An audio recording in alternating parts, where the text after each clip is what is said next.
Do you know what I like to do before I go to my birthday dinner? I like to look at some baseball cards.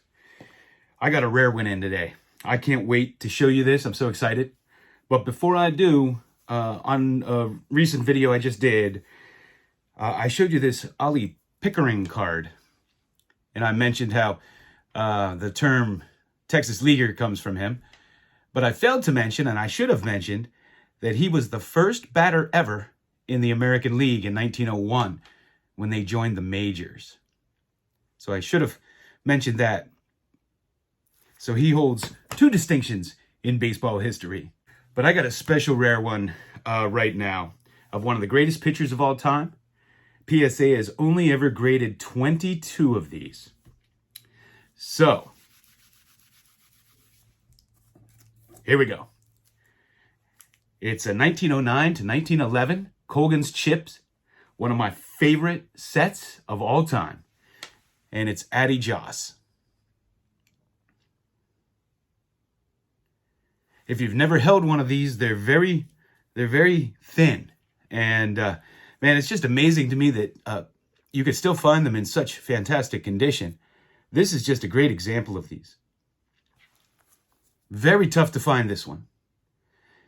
In fact, this is the first time I ever set eyes on one.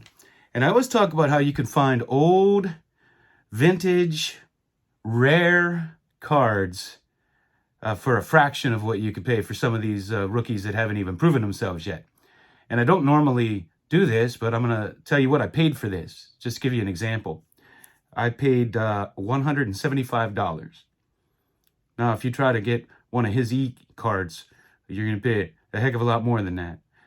But PSA has only ever graded 22 of them. Obviously, there's 23.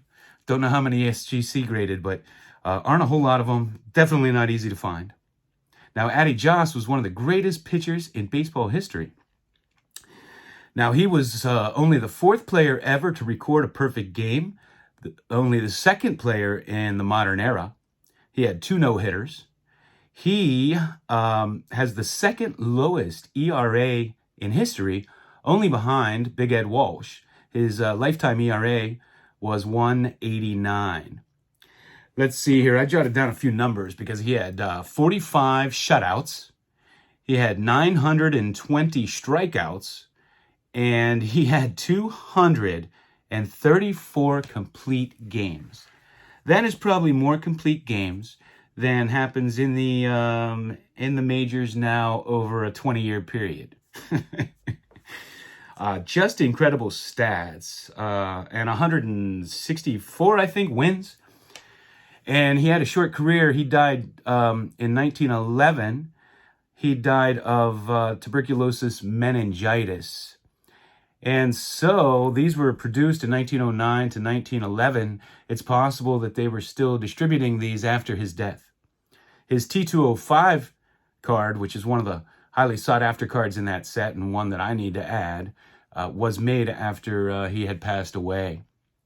Now, he only played 9 years in Major League Baseball, but in 1977, the Hall of Fame made an exception for him and put him in, even though he didn't have the 10-year minimum requirement. So Addie Joss, one of the greatest pitchers in baseball history, one of my favorite sets in baseball card history, and just a great example. As always, I want to thank you for watching.